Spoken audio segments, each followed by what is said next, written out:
de ce produit-là, un autre produit comme AD Service Plus qui est beaucoup plus orienté utilisateur, qui lui vous permettra de gérer, qui permettra à l'utilisateur de gérer ses propres mots de passe, hein, c'est vraiment le sens d'AD Service Plus, et AD Audit Plus qui sera plus orienté dans l'audit. Donc l'audit, c'est-à-dire vraiment on sens Active Directory, traquer toutes les modifications qui peuvent avoir lieu sur l'Active Directory et pouvoir les remonter sous forme de tableau, de présentation au format SOX, voilà, qui sont présentables à une direction par exemple. Parce que l'objectif d'AD Audit Plus, c'est vraiment de faire des audits bon, pour le technicien, mais aussi pour présenter à la direction, notamment des tableurs qui puissent mettre en évidence les problématiques rencontrées par les administrateurs. Et après un autre produit comme Exchange Reporter Plus qui va vous permettre de faire les mêmes choses, mais spécifiquement autour d'Exchange. Voilà. Nous on va donc se focaliser sur cette solution AD Manager Plus qui est vraiment orienté administrateur et helpdesk. Nous verrons qu'il y a notamment un process de workflow qui permet vraiment de gérer finement les requêtes pour le helpdesk qui seront soumises à approbation d'un ensemble de personnes ou administrateurs ou simplement des délégués et qui vont permettre de gérer sur une console centralisée l'ensemble des actions sur votre Active Directory et sur éventuellement l'ensemble de vos domaines, hein, c'est-à-dire ensemble des actions, création, suppression, modification sur tous les objets, utilisateurs, computers, groupes, de faire également des rapports et bien évidemment après de pouvoir auditer tout cela pour un petit peu avoir un œil sur ce qui se passe sur votre AD. Voilà. Donc comme je vous le disais, AD Manager Plus va vous permettre de gérer tous les objets, alors principalement on les catégorise en groupes utilisateurs, ordinateurs, les groupes et les contacts, d'accord. Ça va donc vous permettre de faire des rapports sur par exemple des utilisateurs qui seraient inactifs ou des mots de passe qui seraient par exemple expirés.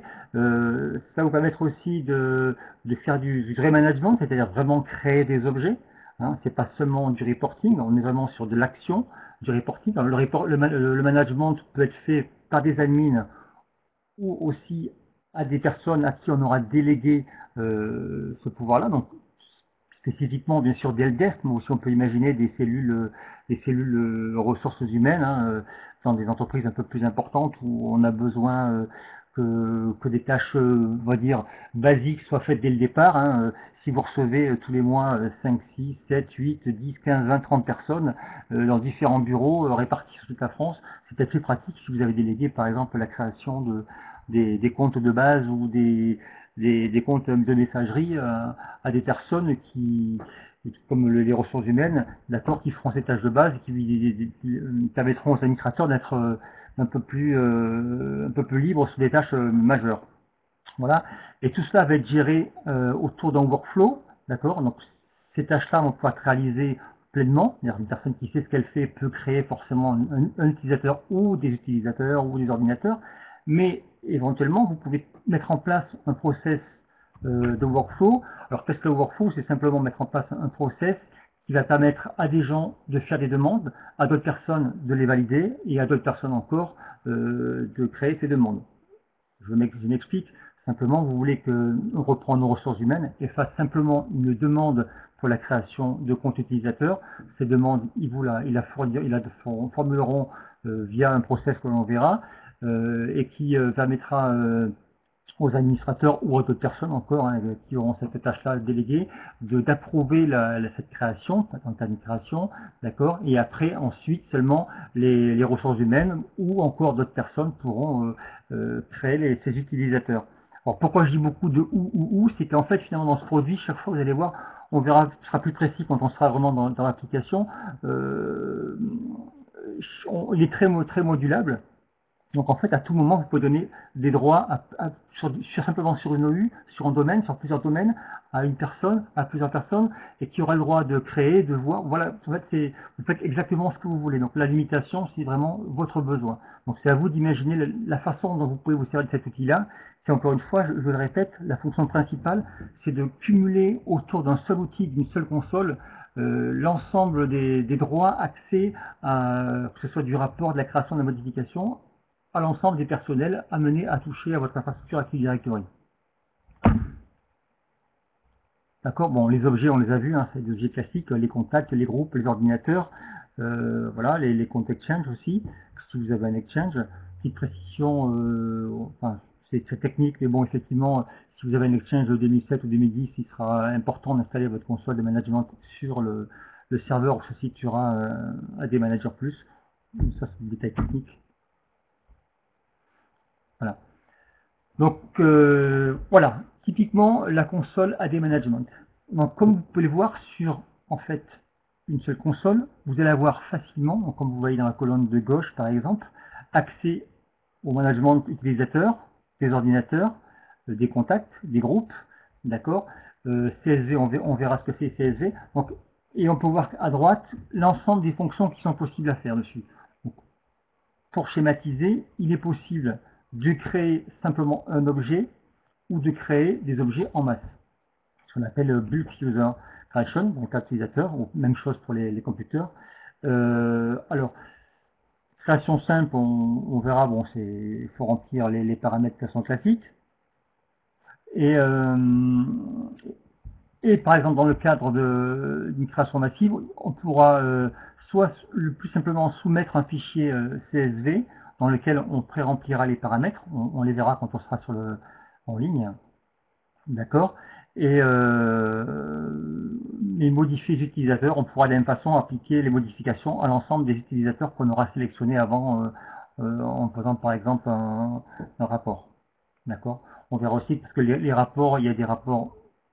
Il en existe à peu près plus d'une centaine de rapports, tout objet confondu. On verra qu'il est possible, à partir de rapports, de créer des actions, notamment sur les utilisateurs, où il sera possible de générer un rapport sur les utilisateurs qui sont bloqués et de façon massive de débloquer les utilisateurs sélectionnés, donc ou tous ou quelques-uns seulement. Voilà. Donc, comme on voit dans la création d'un utilisateur simple, on a accès à tous les champs de l'utilisateur, je dis bien tous. D'accord. J'ai déjà eu des présentations d'utilisateurs qui demandaient quelle était l'imitation, mais en fait, il n'y en a pas. AD Manager va dans l'Active Directory et va permettre d'accéder à tous les champs, donc sur une console unique. Donc les champs user, hein, on retrouve les champs classiques Active Directory, first name, last name, les champs sur le compte, les champs sur Exchange, d'accord, les champs de terminal service, et puis même les attributs qu'on verra dans le menu d'administration qu'il est possible de créer ses propres champs LDAP, d'accord, que l'on pourra associer ou non à une fiche de création d'utilisateur, aussi bien que sur un rapport. Voilà. AD Manager aussi permet simplement de faire des recherches dans votre Active Directory. On verra aussi que ces recherches-là sont possibles pour n'importe quelle personne en fonction des droits qui seront donnés. D'accord.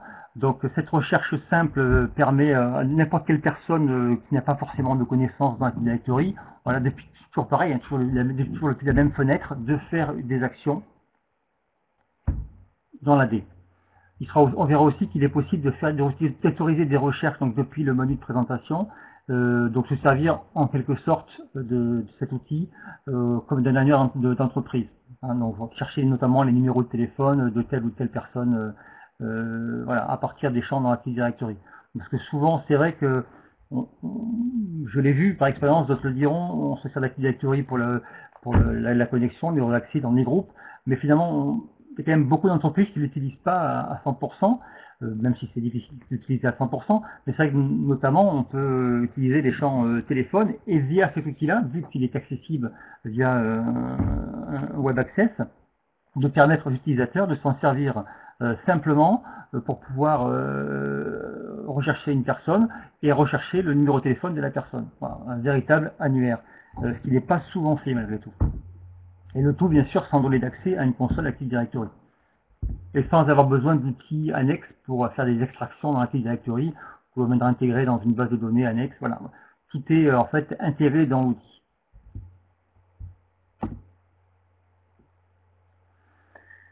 Alors, la création en masse. La création en masse donc, vous permet de soumettre forcément des utilisateurs dans un fichier CSV, d'accord?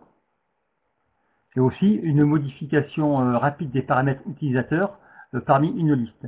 Alors, l'ensemble des paramètres, on les voit, bon, c'est un exemple, il existe bien sûr après d'autres fenêtres, des attributs, ça sont les attributs principaux.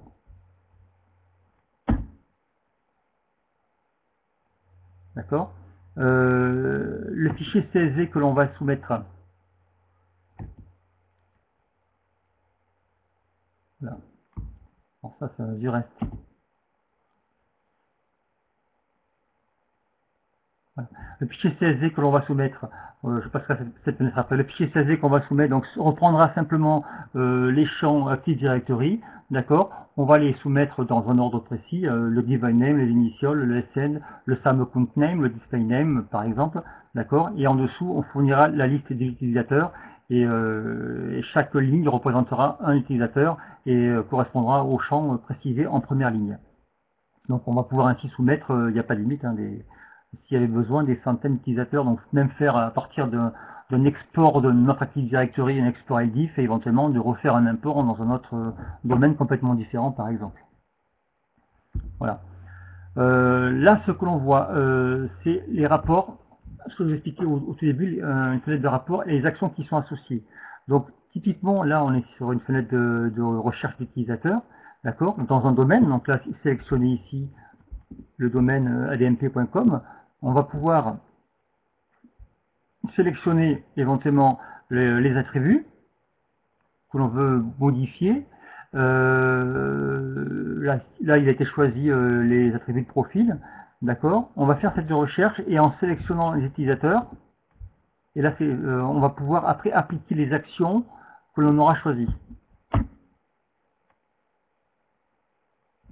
D'accord. Typiquement, l'action qu'on aura choisie ici, hein, ce sera de donner en logon script, le script qu'on voit ici, situé sur un C drive. Voilà. Donc, en faisant une recherche d'utilisateur, en appliquant cette action de modification de logon script, d'accord, on va pouvoir appliquer à l'ensemble des utilisateurs choisis. Simplement. Donc, c'est une chose qui n'est pas possible simplement dans n'importe quel produit. Ici, voilà. Pour des champs comme ça, on sélectionne une OU, un domaine, et on va pouvoir soumettre en une seule ligne, en quelques secondes seulement, une modification importante sur l'ensemble des utilisateurs.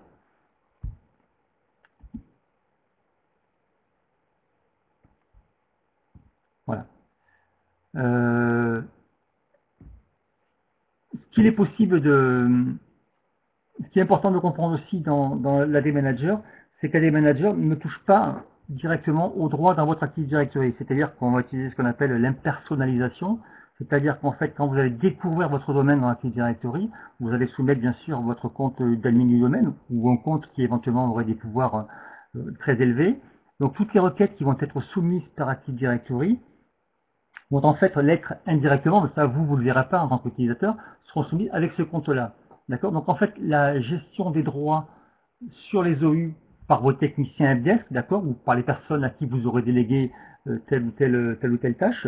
On verra comment on délègue les tâches, on verra qu'on peut associer des rôles très précis, simplement le rôle de modifier un mot de passe, voilà, simplement le rôle de tout, un rôle qui concernera uniquement les paramètres exchange. Bon, voilà, il n'y a pas de limitation.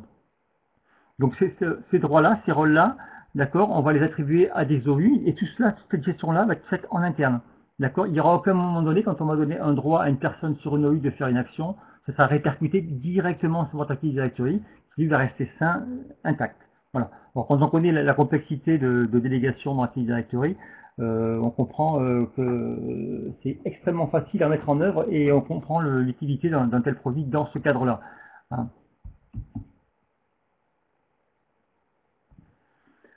Alors, associer un rôle.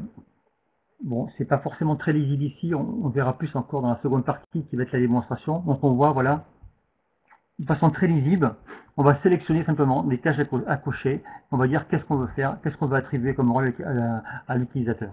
Simplement débloquer des comptes, resetter des mots de passe, modifier les adresses SMTP. Donc voilà, on va pouvoir plus ou moins, quasiment à chaque champ, donner un accès. Donc, et cette gestion-là, comme je le disais, c'est très important, reste interne à AD Manager. Et ça vient en aucune façon modifier des droits sur des objets dans l'Active Directory. Donc la granularité, elle est très importante, d'accord. Vous pouvez donc associer des rôles sur l'AD pour la partie management. Donc on verra, on va pas dérouler là maintenant pour la présentation l'ensemble des rôles, mais on verra qu'on peut le faire aussi sur les champs de computer management, les champs de contact, les champs de groupe et les champs de sécurité. Donc ça c'est pour plutôt les terminaux de service. On verra qu'on peut autoriser des utilisateurs, des helpdesk à faire des reports, d'accord, ou voire carrément à avoir des tâches d'administration dans AD Manager. Donc encore une fois, grande granularité et grande visibilité. Bon, cette partie-là est quand même plus gérée par des administrateurs, d'accord, mais n'empêche que l'administrateur, il peut très aisément retrouver ses billes et finalement donner un rôle très précis à des techniciens, des helpdesk par exemple, ou à des personnes dans d'autres bureaux, sans forcément se poser la question de savoir si c'est à double tranchant ou pas. Si on donne une possibilité à un utilisateur, est-ce qu'il n'aura pas la possibilité de faire autre chose? Là non. Là non, on dit précisément ce que l'on veut qu'il puisse faire, et on aura associé à cet utilisateur un rôle qui va le limiter dans le Active Directory.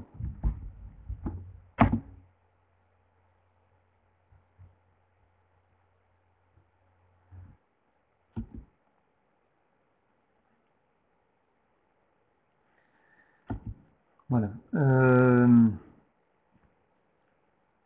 Alors là, ce que l'on voit ici, c'est simplement la fenêtre que verra le helpdesk. Enfin, on revient du côté technicien. La fenêtre qu'il aura suite à l'association de son profil à un rôle particulier. D'accord. Donc on voit que typiquement l'utilisateur, il a un droit de modifier l'utilisateur, de générer un mot de passe, de changer le mot de passe, ou de le resetter. D'accord. Il a le droit éventuellement de soumettre un fichier en MUP pour un ensemble d'utilisateurs.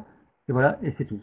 Donc, cet utilisateur-là, on lui a associé un droit simplement reset password, visiblement sur l'ensemble du domaine. Donc, il ne verra que ceux qu'il a besoin de voir. Donc, il n'y a pas de question à se poser sur les champs à choisir. Alors, un autre process, je parlais aussi à l'introduction, important, c'est le workflow. C'est qu'on voit qu'il y aura un requester, un reviewer, un approver, un exécuteur dans Active Directory. Parenthèse, il devrait sortir prochainement une version en français d'AD Manager Plus. D'accord, donc les termes seront probablement rechangés. Pour l'instant, c'est issu d'une installation d'AD Manager en anglais, puisque c'est la seule existante pour l'instant. On verra qu'on peut simplifier ce process, d'accord. On n'est pas obligé de garder tous les intermédiaires, on peut garder que les principaux, c'est-à-dire celui qui va soumettre à la requête, celui qui va l'approuver, d'accord, et celui qui va l'exécuter. Alors, celui qui va, encore une fois, à vous d'imaginer le process que vous voulez, hein, d'accord, mais celui qui va soumettre la requête va se la voir approuvée visiblement par l'administrateur, dans une certaine logique, d'accord, et à l'issue, éventuellement, il pourra lui-même se l'exécuter une fois qu'elle sera approuvée. C'est un schéma classique que l'on retrouve. Voilà, donc ça va permettre quoi? Ça va permettre simplement aux administrateurs d'avoir un œil sur ce qui se fait sur le domaine, hein, de ne pas simplement déléguer à des helpdesk pour savoir ce qui se fait. Donc on peut, pour partie simplement des modifications intervenant sur l'Active Directory, décider que l'on veut soumettre chaque modification à l'approbation. Voilà, donc c'est le principe du workflow.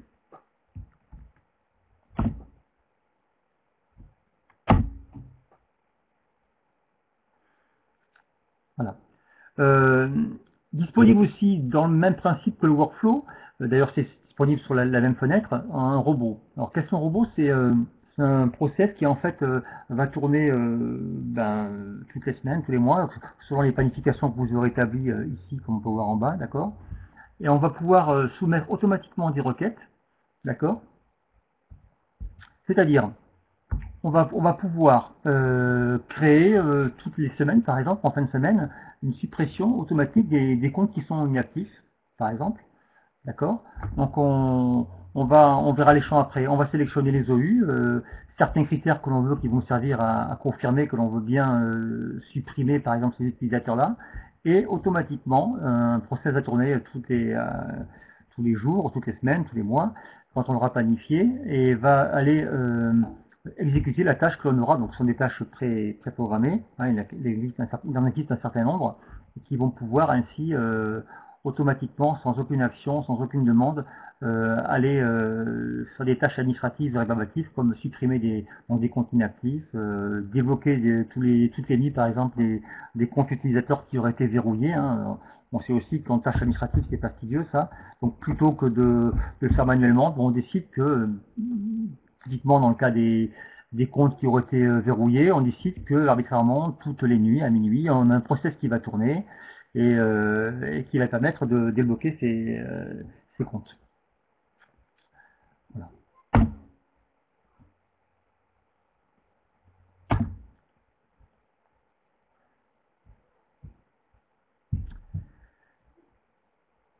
Alors, les rapports dans des managers plus, alors je disais en introduction, il existe plus de 100 rapports, c'est quelque chose comme 130, 140, hein, il est possible d'en demander d'autres au support, hein, ils sont tout à fait ouverts sur des demandes nouvelles. Donc il va apparaître toutes les catégories qu'on peut voir ici, donc que ce soit sur les utilisateurs, les mots de passe, les groupes, les computers, Exchange, les contacts, donc sur l'ensemble des types d'objets, d'accord, qu'on retrouve dans l'Active Directory, on va pouvoir faire un certain nombre de rapports, d'accord. J'en ai pas jamais vu qui finalement manquait. Je crois qu'il existe à peu près tout l'essentiel dans le cadre de l'administration, hein, sauf un besoin vraiment très particulier. Donc voilà, 140 rapports qui vont permettre de cerner, de faire un bilan complet de votre Active Directory. Alors, ces rapports sont bien sûr automatisables, vous pouvez vous les envoyer régulièrement. Alors, les plus classiques, c'est les comptes disable, les comptes verrouillés, ou des choses qu'on peut s'envoyer. Hein. Voilà. Donc c'est vraiment des rapports utilisables en exploitation qui vous donnent facilement une vue sur comment est votre Active Directory. Et encore une fois, c'est rien à faire, quoi. C'est quasiment plug and play. Hein. On sélectionne quelques icônes et on a son rapport. Alors sur ces rapports, comme je disais, notamment sur des rapports d'utilisateurs, on va pouvoir, c'est ce qu'on a vu un petit peu au début, associer des actions. C'est-à-dire que si on va pouvoir choisir sur les accounts, notamment vérifier tous les comptes disable, par exemple, ou les comptes inactifs, générer un rapport sur telle partie d'OU, sur tel domaine, et à l'issue générer une action du type supprimer les utilisateurs, par exemple. Donc on va pouvoir associer utilisateur et action.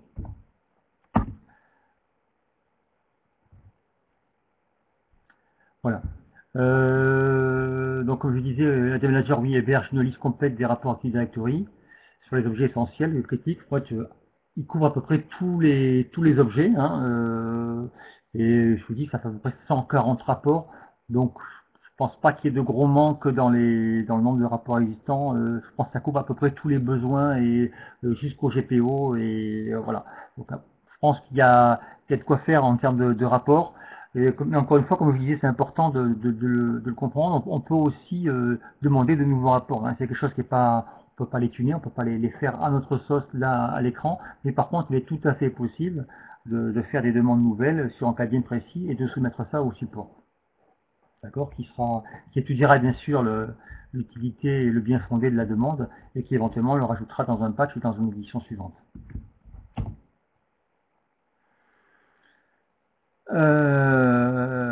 Bon, je pense qu'après les rapports, il vaut mieux les voir si ça intéresse notamment les gens présents. On pourra les voir plus en détail quand on sera sur la partie directement en live de l'application. Ce sera toujours beaucoup plus parlant. Donc comme vous voyez, on peut sélectionner exactement ce que l'on veut dans le rapport. Bon. D'accord. Et toujours pareil, hein, les champs, je reviens juste en arrière, on les voit, mais simplement toujours, ce qui est important, c'est de voir qu'il y a, c'est uniquement des combo box, hein, on sélectionne toujours des actions, des champs d'utilisateurs, éventuellement on fait des recherches d'un objet dans l'Active Directory, mais ça, automatiquement, on n'a aucun champ complexe à rentrer, c'est vraiment, il n'y a plus qu'à cocher des boîtes et et on clique sur activer et c'est parti. C'est vraiment la grande force de cet outil, c'est quand même la simplicité. Ouais, effectivement, il y a beaucoup de pages, mais parce qu'il y a beaucoup de paramètres existant dans Active Directory, donc il y a beaucoup de pages de paramètres qui sont tous accessibles, mais encore une fois, c'est lisible, c'est simple. D'accord. Et encore une fois, pour les techniciens desk, j'insiste dessus, comme on leur donne un droit sur telle ou telle partie du OU, sur tel ou tel champ, eux, ils n'ont pas cette complexité de nombre de champs importants, ils ne voient que ce qu'on leur permet de voir. Et bien sûr, ces rapports sont exportables, toujours. C'est ce qu'on retrouve dans tous les produits de la gamme Manage Engine, en Excel, en CSV, en PDF, pour des présentations, notamment.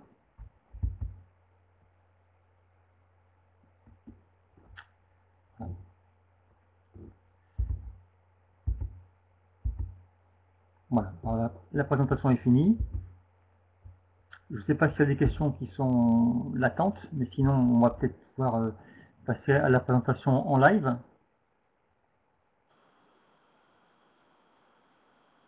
Merci Fabrice. On a des questions dans le chat. Oui. Si tu reviens sur le webinar qui démarre avec Francis qui dit que ça fait 3 ans Ça qu'il devrait pas utilise tarder il à demande s'il y a une sortir. version en français. D'accord. Je pense que Joël avait plus d'informations sur ça, mais ça devrait pas tarder à sortir.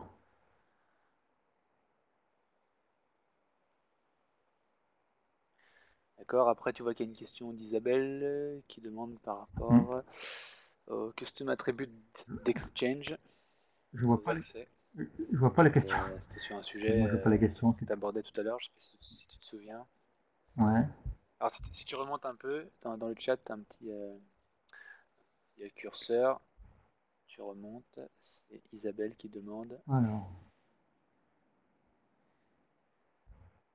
qui dit accès au Custom Attribute d'Exchange. Oui, pendant que on peut, ça dépend à quel niveau, sur les rapports, sur la création. On peut accéder à tous les attributs d'Exchange qui sont accessibles depuis une console. Alors si on prend classiquement sur une console, on va prendre 2003, le plus simple, qui fournit une console DSA avec les attributs Exchange intégrés. On peut y accéder à tous. D'ailleurs, on verra que quand on crée un utilisateur par exemple, on a accès à tous les champs de boîte aux lettres, c'est-à-dire jusqu'à la taille maximum d'une boîte aux lettres, voilà, tous les paramètres qui sont dedans, on peut les définir, voire même les prédéfinir, c'est ce qu'on va voir quand on sera en live. Parce sur la partie live, je m'attacherai plus à montrer cette partie justement automatisation, workflow pour le helpdesk. Est-ce qu'on peut les exporter on peut tout sous sélectionner. forme de report Excel? On peut tout sélectionner dans les rapports. Donc après, il existe une petite fenêtre, petite icône sur les rapports où on peut sélectionner plus de colonnes. D'accord. Elles ne sont peut-être pas toutes sélectionnées dès le départ, il faut en sélectionner plus. D'accord. Dans le cas d'une délégation pour la création de compte, le service qui crée effectivement le compte, le service account ou le compte user, que voit-on dans le log? Jérôme, j'ai pas très bien compris votre question. Dans le cas d'une délégation pour la création de compte, qui crée effectivement ce que je vous disais, le service account ça va ou le compte dépendre de user? ce petit paramètre qu'on va cocher cette boîte. Quand on va créer le technicien desk, on va dire est-ce qu'on veut impersonnaliser. Donc par défaut, ça l'est. C'est ce que je vous disais en disant en préambule qu'en fait on ne touchait pas à l'Active Directory. Donc par défaut, c'est le compte qui aura servi à la découverte de votre domaine, parce que à l'installation d'un des managers, le préalable c'est d'avoir un domaine actif, d'accord. Donc il va chercher à trouver un contrôleur de domaine. Donc on va se servir d'un compte pour accéder à ce contrôleur. Normalement, sauf raison particulière de sécurité que je ne maîtriserai pas, mais a priori ça va être un compte d'admin de ce domaine-là. Et après toutes les actions qui vont être soumises par AD Manager à votre Active Directory seront faites avec ce compte-là. D'accord. Donc toute cette partie de gestion de droits, parce qu'en fait ce qu'on a fait en faisant des délégations, en autorisant à créer des users, à modifier des mots de passe sur telle ou partie du domaine, c'est ni plus ni moins que faire de la délégation, mais c'est une délégation à la sauce Manage Engine, d'accord, qui va rester interne dans la base de données d'AD Manager, et après tout ça va être transformé en requête soumise par l'administrateur du domaine. Donc le compte que vous aurez saisi à l'installation de l'application. C'est pour ça. D'accord. Peut-on lancer des reports Des avec un rapports peut-être, non, il robot? voulait dire. Des reports. Les rapports, on peut les... Ou Bon, des les rapports, rapports, ils sont Pascal. automatisables, hein. On verra que dans chaque rapport, Oui, un des rapports. site comme juste à côté, on peut les scheduler simplement. Donc il n'y a pas besoin de robot pour avoir un rapport. Ça se fait automatique. Enfin, il y a cette fonction de scheduling, quoi, qui est une sorte de robot, hein, si on veut.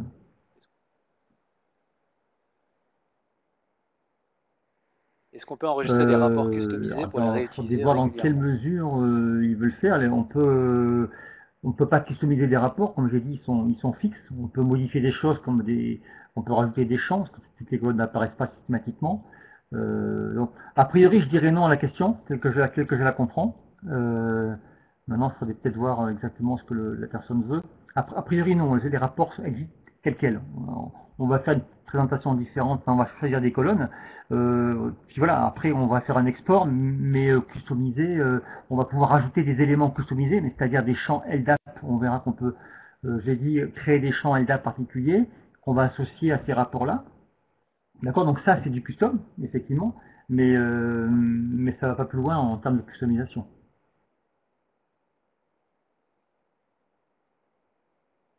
Est-ce qu'il y a moyen de personnaliser Non. l'interface d'AD Manager, Non. notamment pour les formulaires? Non, c'est pas possible. Oui.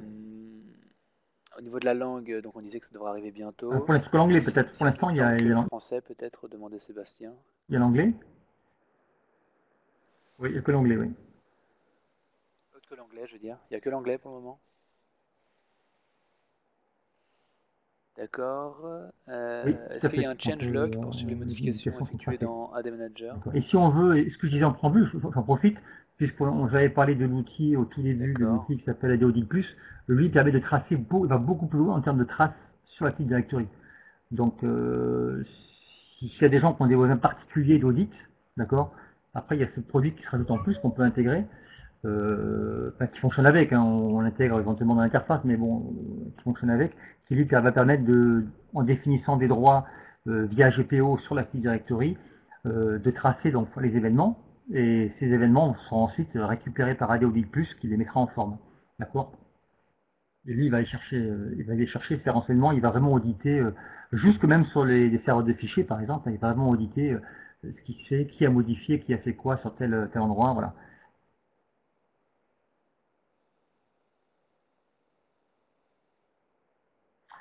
Non, parce que les délégations que l'on fait, comme j'ai dit, ce sont vraiment des délégations à la sauce AD Manager, Manage Engine, d'accord?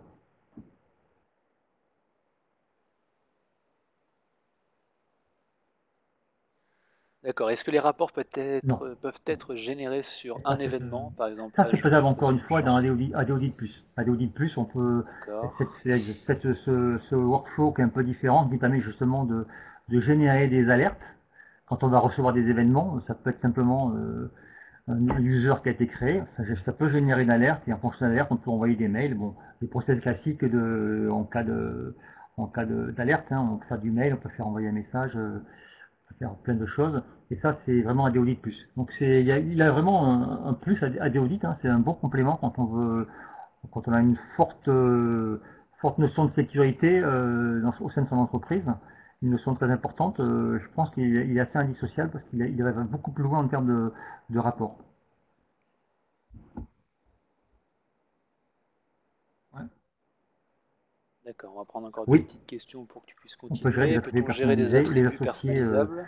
Les associer à des objets Active Directory lors de la création de ces objets par exemple, ou les associer à des rapports. On peut faire les deux séparément. On n'est pas obligé, quand on fait un rapport, de générer un rapport en tenant compte de ces attributs personnalisés.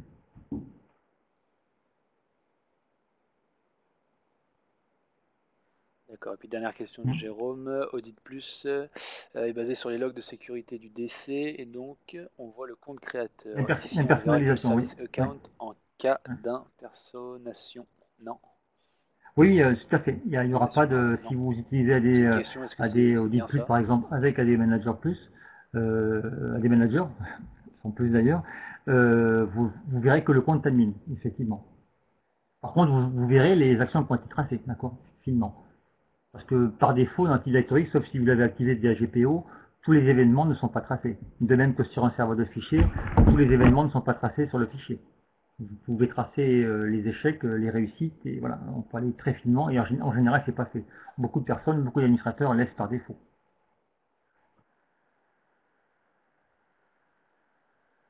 On peut gérer les adresses externes, d'accord, et on peut gérer les adresses SMTP du serveur Exchange.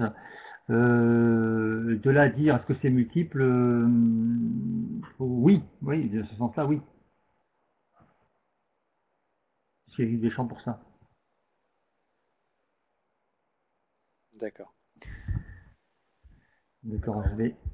Donc, tu peux continuer sur la seconde partie. D'accord. Donc on reprendra les questions comme on a fait. D'accord. Alors je vais juste lancer la démo. Donc, on va aller sur le site de Manage Engine carrément. Et je vais vous le partager. Donc ma fenêtre ayant planté pendant la présentation, je relance ça. Voilà.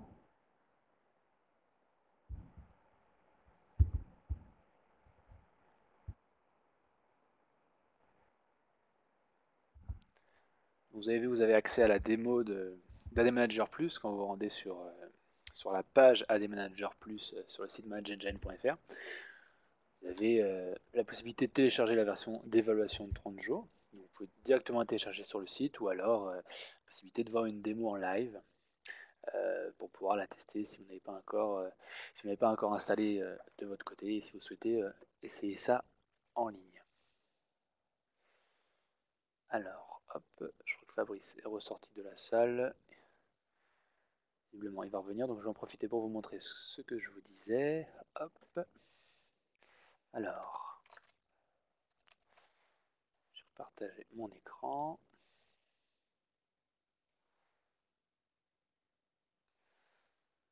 Voilà.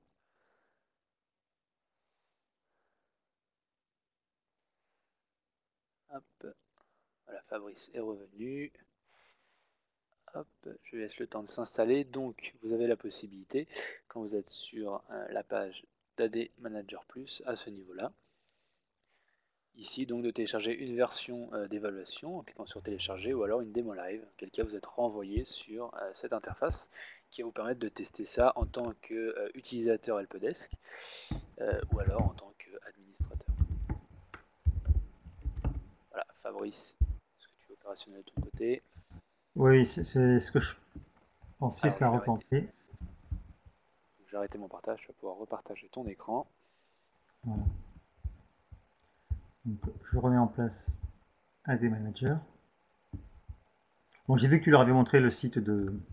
Voilà, c'est ça pour qui s'ils souhaitent soit télécharger la version d'évaluation de 30 jours, soit accéder à la démo en ligne.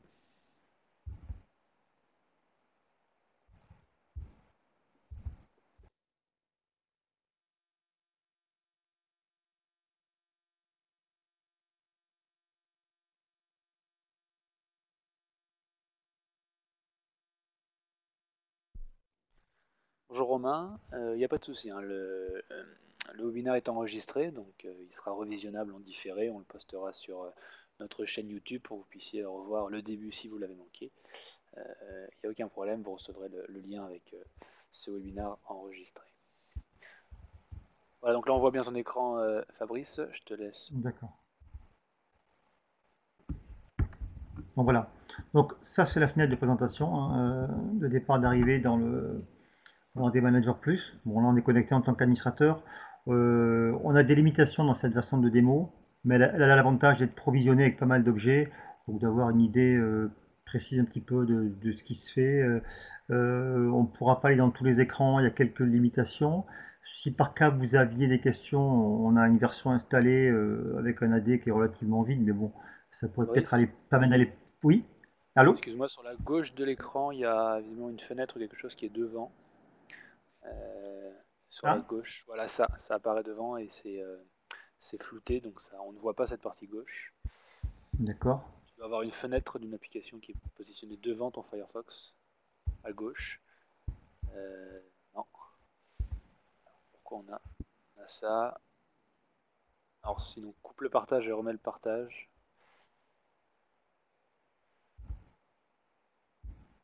Hop, tu retournes sur la classe virtuelle. Apparemment, il y a une application qui s'est mise devant. Hop. On va remettre le partage. Merci pour Pascal d'avoir remarqué.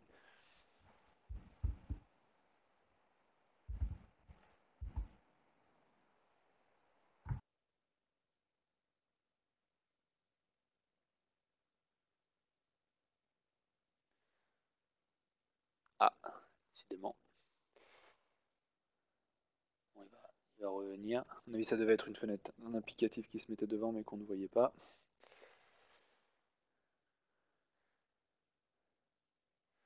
Alors voilà, donc Fabrice revient. Voilà.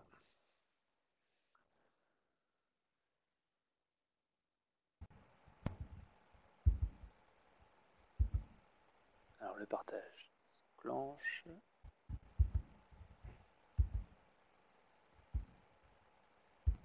Alors là, la souris bouge. Alors on a toujours cette partie gauche.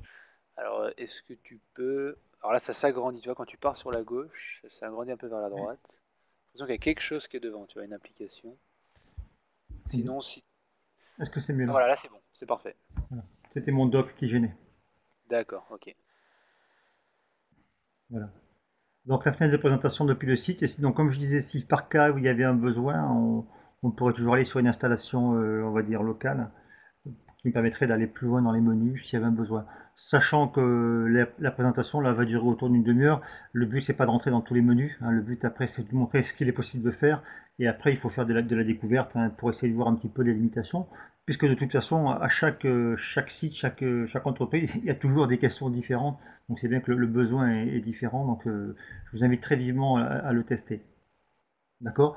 Bon, la fenêtre de présentation, c'est simplement une vue rapide de ce qu'il y a dans votre AD, hein, en termes de user, de machine, les comptes qui sont verrouillés, les users inactifs. Bon, voilà. Bon, c'est utile. C'est pas, on peut pas y toucher, on peut pas avoir quelque chose de customisé.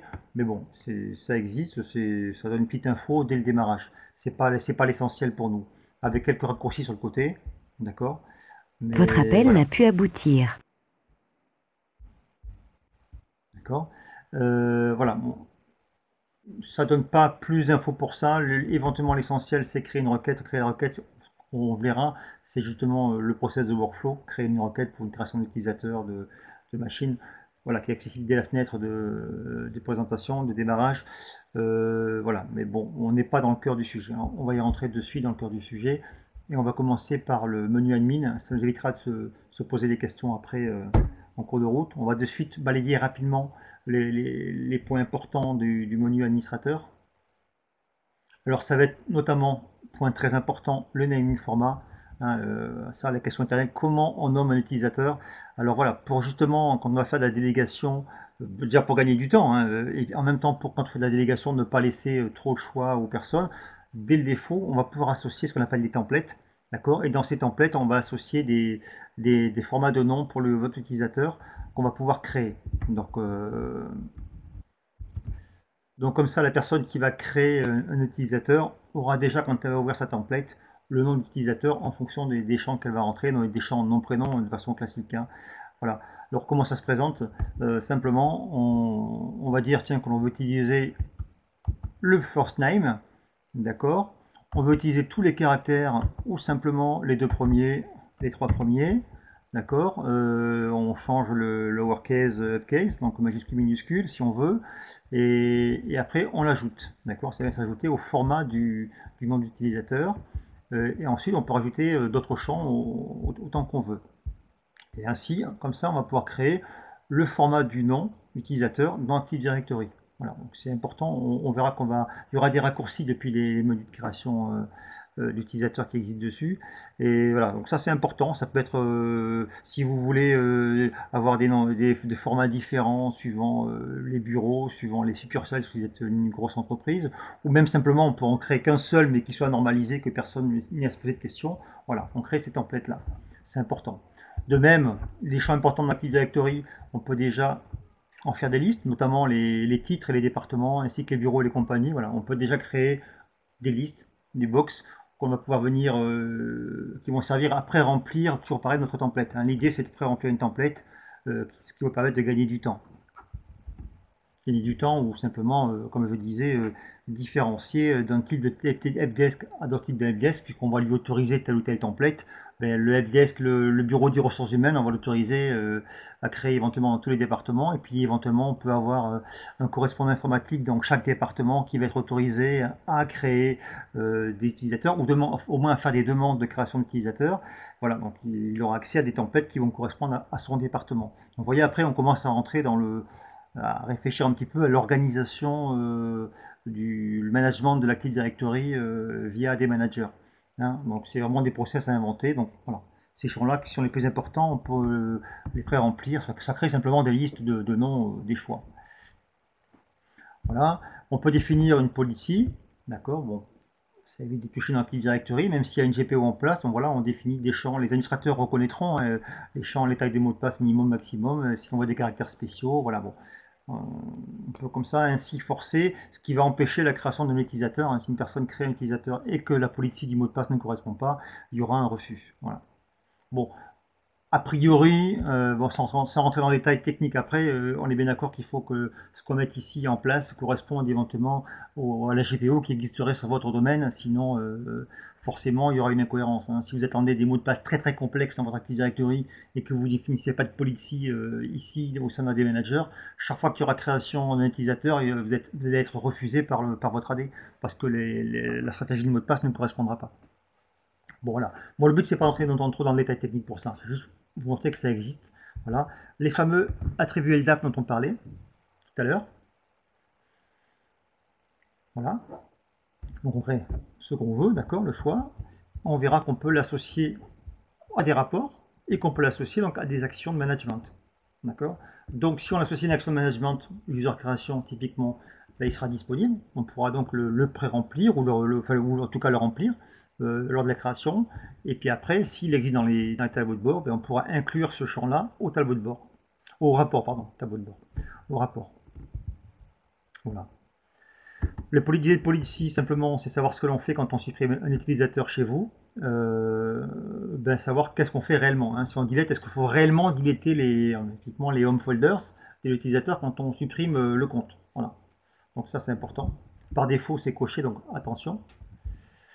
Voilà, on peut personnaliser. Voilà, y a pas ça, c'est les champs les plus importants que je voulais vous montrer pour l'instant. Donc on revient sur notre AD Management. Donc on va voir l'ensemble des champs qui existent. Donc on verra quand on regarde, effectivement, ça fait une grosse liste de tout ce qui est possible de faire. Alors, encore une fois, on est administrateur principal et on est le compte intégré de AD Manager à l'installation, le compte admin. On a accès à tout. Donc on voit qu'effectivement, on a accès à tous les champs user, les champs computer, les champs contact, les champs de groupe. Après, on verra pour le reste. Hein. Voilà. On a aussi des raccourcis en haut. Ici, beaucoup de raccourcis. Donc on va rester principalement pour l'instant sur les utilisateurs, c'est quand même c'est là où il y a le plus de choses. Hein. On verra, donc on a accès pour l'utilisateur au champ Exchange dont on parlait tout à l'heure, hein, il me semble, voilà, ils sont là, hein, Naming Attribute. Donc ils y sont tous, ces champs-là. D'accord. Ça c'est quand on va les modifier. Et on verra quand on va les créer, c'est ce qu'on va faire de suite. Hein. Quand on va créer un utilisateur, on verra qu'on aura donc accès à l'ensemble des champs aussi à la création. Donc le plus simple, c'est effectivement rentrer dans la création.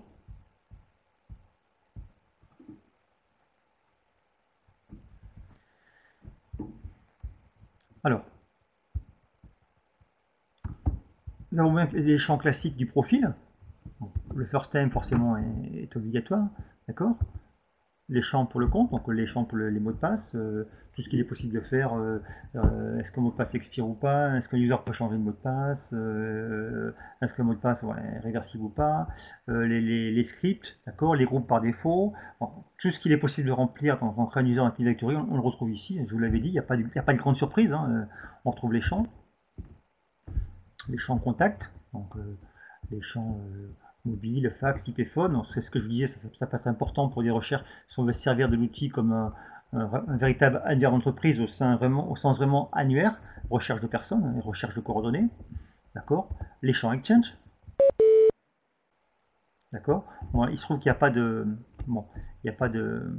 serveur installé ici. Bon, on pourra aller voir d'une autre façon les champs qui existent, hein. D'accord. Les champs pour la partie terminal service, d'accord. Et les fameux custom attributes qu'on avait tout à l'heure, d'accord. Donc bien sûr des liens, si on veut configurer, chaque fois on les renvoyer au tableau qui va bien pour pouvoir justement créer ou modifier des champs. Donc là on ne va pas le faire, sinon on va quitter notre fenêtre de création. Voilà. On peut aussi, dans les créations, ce qui était important, je vous avais expliqué, on va pouvoir choisir une template. D'accord. Donc on a vu les templates, je vous les ai montrés. On peut faire des templates complètement différentes. On va voir ce qu'il y a dessus.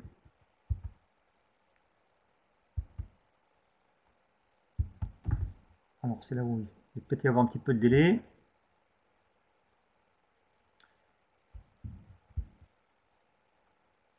Ça vient. Donc là il va nous charger notre template avec éventuellement, vous voyez, il a un début de logon name. Hein. Il pourrait y avoir plus de paramètres remplis. L'office, il n'est pas rempli. Bon, là, on peut choisir nous-mêmes. Hein. C'est juste une liste déroulante. Donc, on a vu qu'on avait rempli cette liste déroulante dans le menu admin. Hein. D'accord. Donc, c'est assez rapide à faire.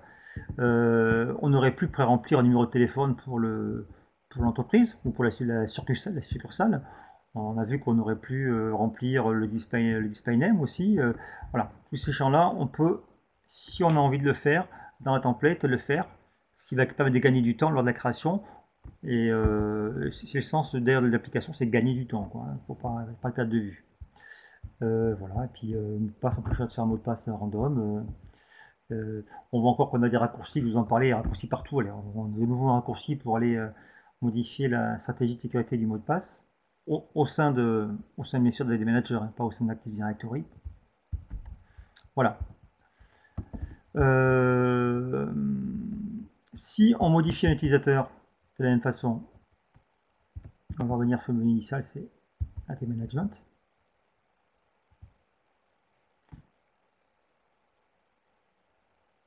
Alors là, on est bien d'accord que je suis admin, j'ai tous les droits. Hein, d'accord. Si on a délégué le droit à un LTS, qu'il aura accès au même champ. Donc, quand on fera la délégation, on verra qu'on va choisir un petit peu ce à quoi il va avoir droit. L'important pour l'instant, c'est de vous montrer les paramètres. D'accord. Alors, si on veut par exemple modifier les exchange, s'il n'y a pas d'exchange, d'accord. Bon, on va pas appliquer parce que forcément il n'y a pas d'exchange arrière, donc ça va planter. Vous voyez, on va pouvoir mettre les limites de boîte aux lettres ici. De la même façon, on pourrait modifier les champs qui vont concerner le partage de boîte aux lettres. D'accord. Tous les champs qui en Active Directory sont modifiables. D'accord. Donc voilà, on peut faire ça pour un seul utilisateur. On peut soumettre un fichier avec nos paramètres, d'accord, en CSV de façon à pouvoir modifier tous nos utilisateurs, d'accord, et éventuellement on va pouvoir rechercher aussi dans l'Active Directory. Si j'ai pas choisi, ça ne marchera pas. Voilà, si je veux modifier ma limite de boîte aux lettres, d'accord, et que je n'ai pas de fichier CSV sous la main,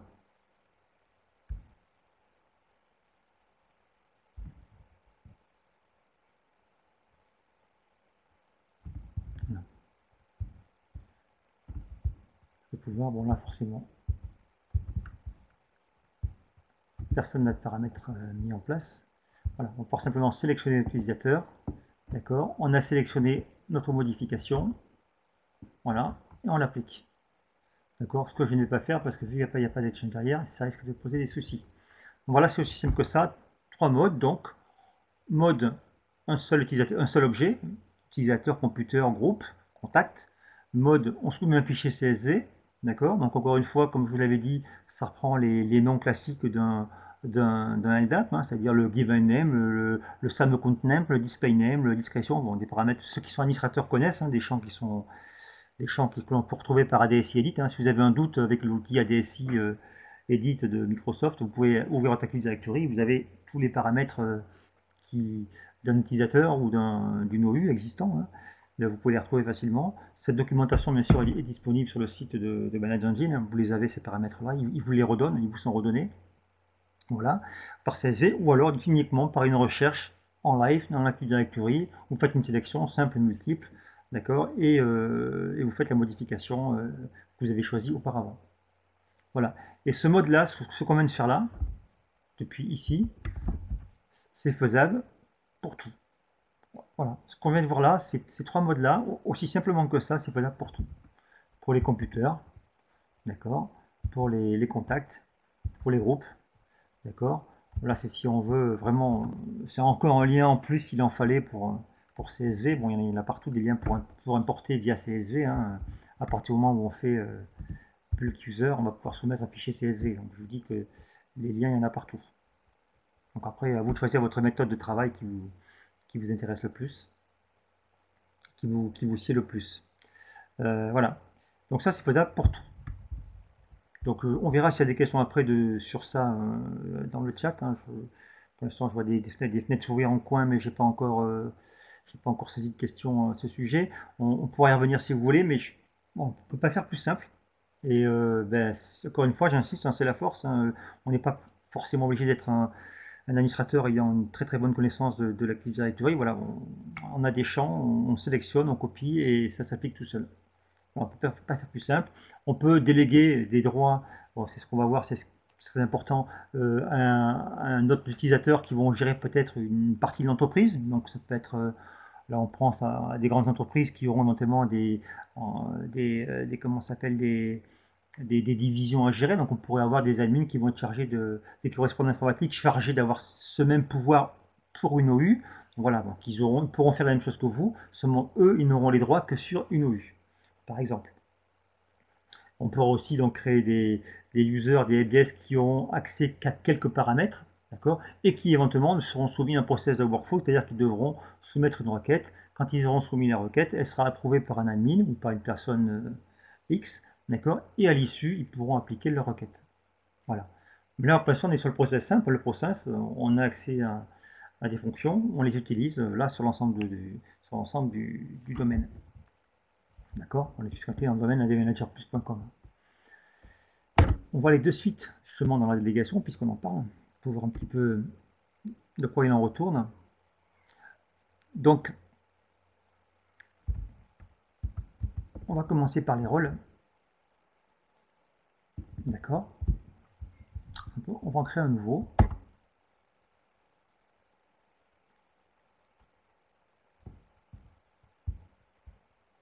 Donc, dans ce rôle-là, on l'a vu lors de la présentation du PowerPoint, hein, on va le nommer, peu importe. On va pouvoir autoriser une personne à manager l'AD. D'accord. Donc, par défaut, tout se remplit ou presque. D'accord.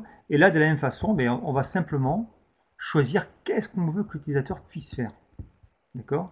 On veut qu'il puisse créer des users simples, des users en masse. D'accord. Donc s'il crée en masse, il va pouvoir faire des recherches, il va pouvoir soumettre des fichiers CSV, sauf si on estime qu'il n'est pas assez compétent, donc on va supprimer la création des imports via CSV. D'accord. Donc s'il crée en masse, qu'est-ce qu'il va pouvoir faire? Il va pouvoir aussi modifier les groupes attributs, les fichiers les utilisateurs qui sont bloqués, ils vont pouvoir éventuellement les déplacer. Et aussi, il ne faut pas oublier qu'il va pouvoir aller beaucoup plus loin dans les paramètres. D'accord. Puisque par exemple, je vais en ouvrir un, on va pouvoir spécifiquement dire quelle partie d'attribut il va pouvoir gérer. Donc on veut qu'il puisse gérer le profil, oui, mais uniquement le logon script, on ne veut pas qu'il puisse gérer le pass, donc où se trouve le fichier de profil d'utilisateur, d'accord, ni le home folder, parce qu'on estime que c'est pas sa fonction. Voilà. Donc vraiment, il est possible, j'ai entendu dire à une personne une fois qu'elle n'arrivait pas à avoir une grande finesse pour les fonctions, on peut gérer une grande finesse de fonctions attribuées à des personnes via justement ce partage d'attributs. D'accord. Voilà, c'est comme ça que je pense qu'il faut le voir. C'est pas par plaisir qu'on supprime l'accès à telle ou telle partie du profil, à tel ou tel attribut. C'est vraiment parce qu'on estime qu'il y a des personnes qui ont des compétences particulières qui doivent gérer ça. Hein. Il y a des personnes, suivant les entreprises, qui vont gérer les serveurs de fichiers, et d'autres qui vont être spécialistes, qui vont gérer les scripts, d'autres qui vont gérer l'Exchange. Donc voilà, si on estime que cette personne-là n'est pas capable de gérer l'Exchange, que c'est un autre process, voilà, on peut supprimer ça. On donnera le droit à notre technicien desk ou à notre personne le choix de gérer les attributs Exchange parce qu'elle est, elle est administrateur Exchange. D'accord. Donc elle pourra après soumettre dans une seconde phase, soumettre des modifications sur les users nouvellement créés pour qu'ils puissent donc avoir leur attribut Exchange mis en place. D'accord. Et là de la même façon, on va pouvoir dire qu'est-ce qu'on veut qui puisse être mis en place par le technicien. Est-ce qu'il a accès est-ce qu'il peut mettre les limites de boîte aux lettres? Est-ce que c'est de sa responsabilité ou pas? Voilà, on met ou on met pas. Donc chaque attribut peut être mis en place.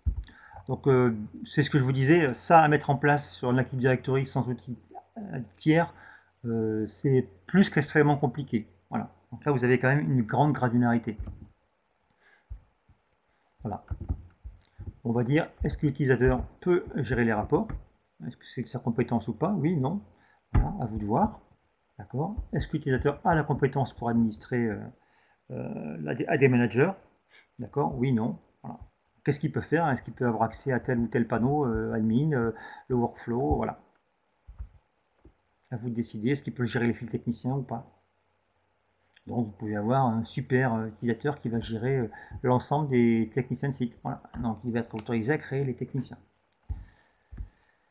Voilà, et là c'est pour la partie audit, peut-être qu'on verra si on a le temps. Le partie audit, il y a une question tout à l'heure. Là, effectivement, ici, on a est audité ce qui est fait par AD Manager. Voilà. Donc c'est pour ça qu'on donne accès à ces enregistrements d'audit. Je reviens sur les techniciens.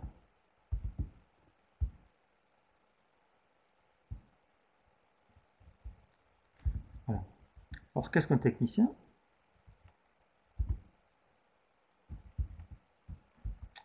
D'accord, donc on va aller voir.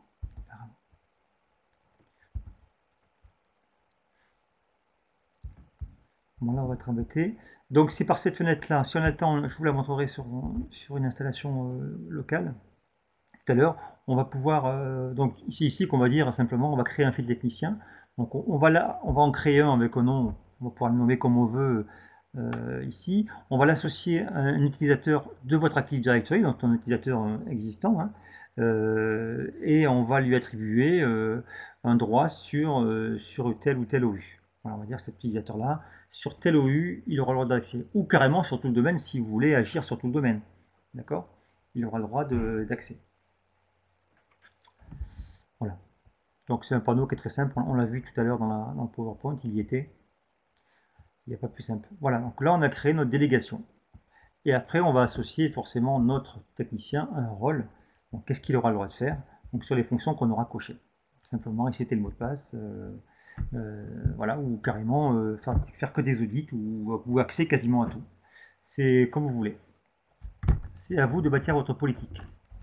C'était d'ailleurs le plus compliqué après derrière, c'est qu'on a cet outil qui finalement permet de déléguer très facilement, ben, on s'aperçoit que qu'est-ce qu'on veut déléguer, mais là on ne sait pas trop.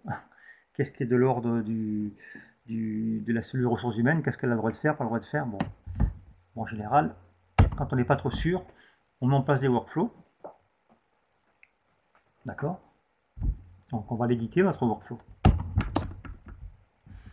D'accord. Comme je vous avais dit, on peut en supprimer. D'accord. On peut supprimer des gens dont on n'a pas besoin. Hein. Par exemple, le reviewer, on ne va pas en avoir 4 personnes qui approuvent une requête. D'accord.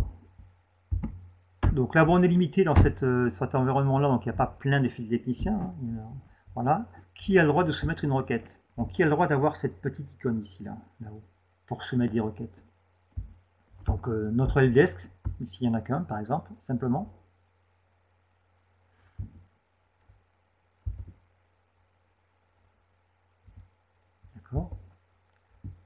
Qui a le droit, par exemple, d'approuver ces requêtes? On pourrait aussi poser un admin, mais bon, ça peut être aussi Ça peut être aussi un technicien un helpdesk au sens, c'est le sens générique helpdesk, il faut le prendre comme ça, hein, un autre technicien plus expérimenté qui chapeaute d'autres techniciens moins expérimentés et qui aura le droit d'approuver ces requêtes, d'accord, et qui enfin a le droit de les exécuter. On peut supposer qu'une fois que la requête a été approuvée par l'administrateur, c'est quand même pas à lui de l'exécuter. Hein. Si on met en place un process, a priori, c'est pour simplifier la tâche aux admins. Donc a priori, c'est la personne qui va soumis la requête qui va pouvoir l'exécuter. Donc en général, le technicien helpdesk. Et comme ça, la boucle est bouclée. Voilà, tout simplement. Donc les requêtes, elles seront vues ici. Il y a des icônes qui vont apparaître quand vous allez recevoir une requête, hein, bien sûr. Vous pouvez voir vos requêtes. On va attendre que ça charge un petit peu.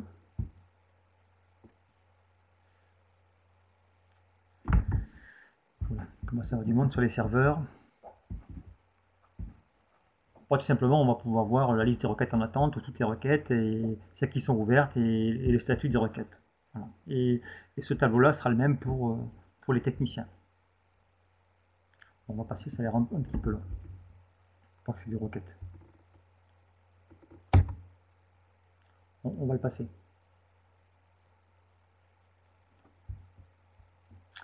Voilà. Je vous parlais aussi d'un robot tout à l'heure. Donc un robot au sens soumission de requête, d'accord, qui va permettre d'automatiser des tâches sans mettre en place des process trop complexes. Donc typiquement c'est une aide à l'administration, hein, simplement, hein, sans avoir besoin de me faire entrer en ligne de compte de tierces personnes. Donc qu'est-ce qu'on va dire simplement par ces requêtes-là? D'accord. Bon, suivant le groupe de la catégorie d'objets qu'on va choisir, on va avoir accès à tel ou tel champ, tel type de requête, d'accord. Donc nous on va rester dans les users, les plus classiques. Qu'est-ce qu'on veut? On veut travailler, on veut supprimer des utilisateurs par exemple, n'importe le type. On va choisir notre rue sur lequel on veut agir. On va choisir les critères, donc important, hein. Sur quels critères on va agir pour supprimer nos utilisateurs. On va choisir les users, les accounts expired. Voilà, tout simplement. Donc tout ça, c'est pas éditable. Hein. J'attends déjà les questions. C'est pas éditable pour l'instant, d'accord. Vous avez tout un ensemble de paramètres. On ne va pas tous les passer en revue, d'accord. Il y a un certain nombre de champs qui sont parus pertinents aux développeurs, d'accord. Si par cas il en fallait plus, encore une fois, on peut toujours soumettre pour faire évoluer le produit, soumettre la requête en justifiant son besoin et l'intérêt. Et je pense que les développeurs éventuellement mettront ça dans leur roadmap de façon à faire évoluer le produit. D'accord. On dit quand c'est qu'on veut ça, tous les jours, d'accord, à 23 h. Et voilà. Donc tous les jours à 23 h, les comptes qui sont, je ne sais plus l'option que j'ai mis, hein, qui sont disable ou expirés, on les supprime. C'est un peu radical, je vous l'accorde, hein, mais bon, c'est juste pour le test. D'accord. Et je vous rappelle aussi, j'en profite pour la policy, on peut dire si on veut juste supprimer le compte, d'accord, ou si on veut aussi supprimer le home folder, etc., etc., tous les éléments qui appartiennent au compte. Hein, ce qu'on a vu tout à l'heure dans le menu admin. Voilà.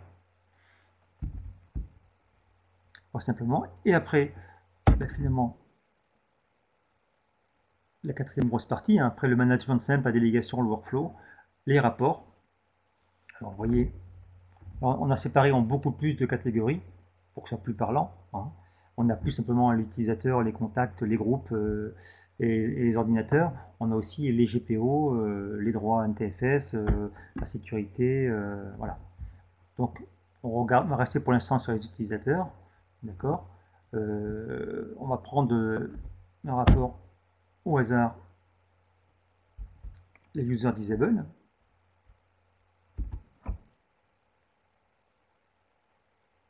Donc, vous voyez que la liste est longue, hein. On ne va pas tous les faire, tous les sous-menus, mais quand on dit 140 rapports, oui, ils sont bien les 140. Hein. D'accord. On va pouvoir faire la recherche, elle est là. On va pouvoir sélectionner, c'est ce que je vous disais dans la présentation, quand je vous disais qu'il y avait une association entre le rapport et des actions. D'accord. Donc, on profite d'avoir généré un rapport.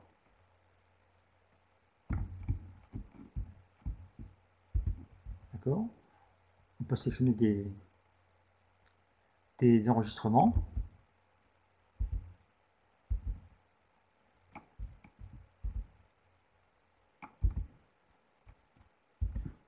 On va choisir des attributs et des options dessus. Non. Qu'est-ce qu'il a? Est-ce qu'il va le prendre?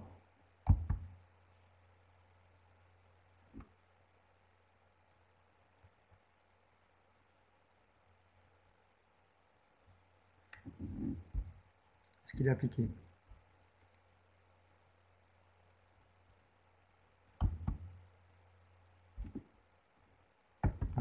On est bridé pour la partie démonstration. Donc à partir d'un rapport, on va pouvoir aussi générer des actions à l'issue des paramètres de tri qu'on a mis sur ce rapport-là. D'accord? Donc simplement, on fait un rapport, on trie ce rapport et on applique, on fait des actions. De la même façon, il va être possible de débloquer des comptes. Alors c'est le cas plus classique, hein. On va aller dessus. Je crois qu'on a droit à celui-là, peut-être pas non. On va quand même le voir. Voilà. On peut choisir l'OU si on veut. Ça retrouve les mêmes présentations partout dans le produit, ou voire même dans les produits. Hein, ça se présente toujours de la même façon. Hein. On sélectionne où est-ce qu'on veut travailler. Donc là, on va travailler sur le domaine. D'accord. Donc on a choisi les comptes qui seraient verrouillés. On va générer notre rapport. Pas de chance, on n'a pas de compte verrouillé. Donc on a pas de chance. Les comptes qui vont auto-expirer.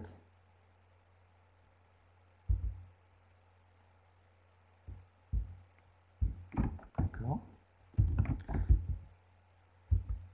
Donc suivant les rapports, il y a des paramètres qui se rajoutent. Hein, typiquement, là, les comptes qui vont auto-expirer. On nous demande de saisir en paramètre le nombre de jours restants avant l'expiration. Bon, ben, voilà. Ça dépend des rapports. Des fois, il y a des paramètres à mettre, des fois, il n'y en a pas. On va pas s'en sortir sur ça. Donc là, du coup, je passe par le raccourci hein, en haut, dans le panneau en haut. Hein. Je ne reviens pas sur le menu initial. Donc on voit que c'est bien pratique. Les users inactifs, ça il y en a toujours. D'accord. Encore une fois, on a un paramètre là, hein, qu'on peut saisir. On voit qu'on a des paramètres. On exclut les users qui ne se sont jamais logués. Ou les users disable parmi les inactifs. D'accord. C'est encore des paramètres de tri spécifiques au rapport. D'accord. Et là, on voit les comptes inactifs.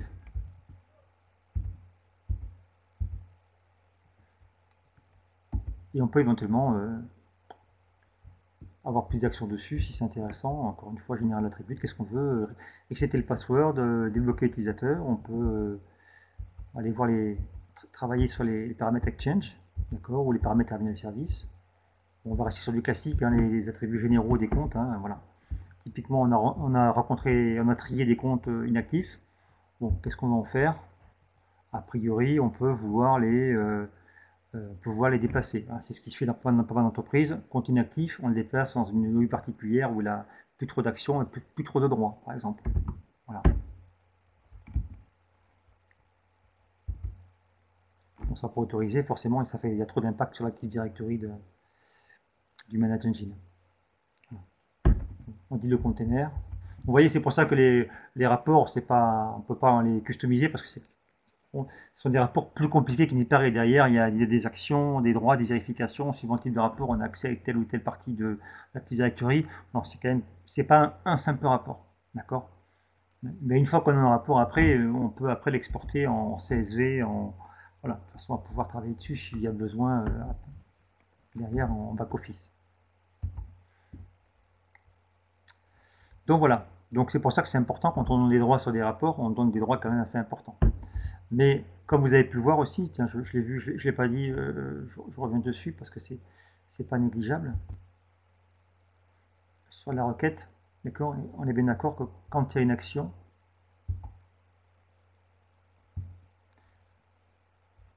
d'accord, on va générer notre On va générer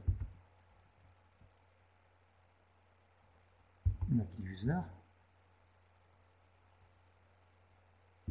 D'accord.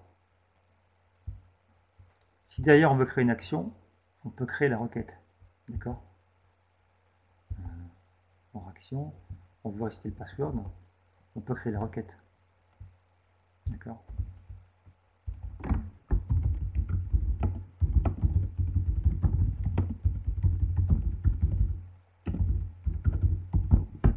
D'accord, on dit pourquoi. Et on envoie la requête.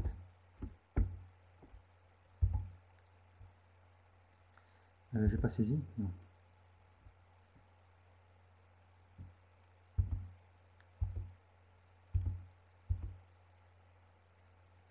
On envoie la requête.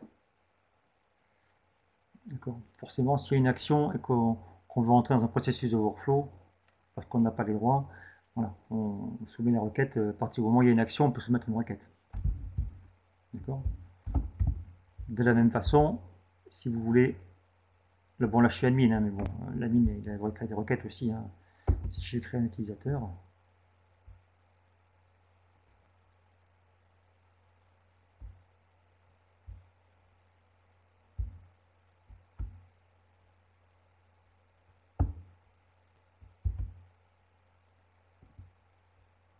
d'accord, je vais pouvoir créer une requête.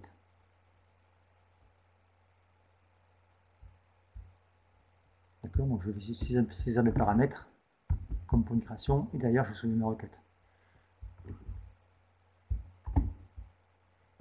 Après l'usage, bon là effectivement il y a beaucoup plus de paramètres, c'est quand même beaucoup plus simple pour un desk, un desk simple qui a une action de déverrouillage de compte, qui a une action de suppression de mot de passe, ou voilà, tout ça, les menus sont un peu plus épurés, ils s'y retrouvent plus facilement. Hein. Mais bon. Voilà, donc là je pense qu'on a balayé toute la partie management, la partie rapport, la partie délégation, la partie workflow. Et je pense que maintenant, si on consacre un peu de temps à vos questions, je pense qu'il y en aura. Je vais peut-être m'arrêter là pour l'instant. Jean-Charles? Oui. Alors effectivement, il y a eu quelques questions. Alors, hop, ça a commencé ici. Voilà, on demande est-ce qu'il y a un délai entre l'envoi d'une requête et le résultat dans l'AD? Non, enfin le délai de l'action, donc il n'y a pas de délai majeur, non. D'accord. À la création, qui reçoit le mot de passe? À la création, ben, le mot de passe, soit il est rentré, il est saisi, donc la personne ne le reçoit pas, d'accord. Soit il est automatique, et à ce moment c'est celui qui a soumis la requête qui reçoit le mot de passe. Mais normalement, globalement, sauf si on a mis resetter le mot de passe à la première connexion, souvent les gens saisissent le mot de passe. Les champs Exchange peuvent-ils être remplis par des templates automatiques? Vous pouvez les saisir par les templates, mais pas automatique au sens où je pense que la personne l'entend. C'est-à-dire, je pense elle va peut-être mettre des paramètres particuliers à l'intérieur. Non, c'est vous qui allez pré-remplir, on va dire, la template. D'accord? D'accord. Quelle différence entre AD Report et AD Audit Plus? Alors, AD, AD Audit Plus, c'est vraiment orienté, je vais dire, sécurité, dans le sens où on va activer l'audit sur l'Active Directory directement, hein, via une GPO, on va auditer les objets, les modifications des objets, d'accord. Et à partir de ces enregistrements qui vont être journalisés, donc enregistrements qu'on va récupérer, enfin qu'Audit Plus va récupérer, lui il va les traiter, donc faire forcément des talbots, des présentations. Il va être aussi possible de faire des règles et des alertes. Donc vraiment d'envoyer des mails si on estime que telle personne n'avait pas le droit d'accéder à tel fichier, ou on n'avait pas le droit de supprimer tel utilisateur, ou etc. etc. Donc on est vraiment plus entré dans on surveille les journaux, on fait des belles présentations, hein, toujours, on sait les faire, donc on en fait, on ne se gêne pas, mais derrière aussi, on est capable, à partir des événements, de générer des alertes. Donc c'est orienté plus sécurité. Bon, c'était la dernière question. Est-ce qu'il y a encore une question? Sinon, on va mettre fin à l'enregistrement. Ouais. Non, visiblement c'est OK. Bon, bah, merci, Je vous en prie. merci Fabrice. J'invite tous les participants à télécharger au moins la version d'essai pour travailler sur leur Active Directory. Ça sera plus parlant pour eux, de manipuler les objets qu'eux utilisent tous les jours, qu'eux connaissent, et pour qu'ils puissent voir un petit peu la simplicité du produit dans sa mise en œuvre. D'accord, donc vous recevrez donc un lien pour pouvoir revisionner ce webinaire. Et puis si vous avez des questions, donc n'hésitez pas à rentrer en contact avec Manage Engine pour avoir davantage de questions sur AD Manager Plus. Pouvez-vous mettre ce webinaire à disposition? Oui, donc ça va arriver, c'est ce que je vous disais. Vous recevrez ça donc sur votre boîte mail très rapidement dès que ce sera compilé. Voilà, Merci merci à vous. Fabrice, merci à tous Merci, et au revoir. à bientôt.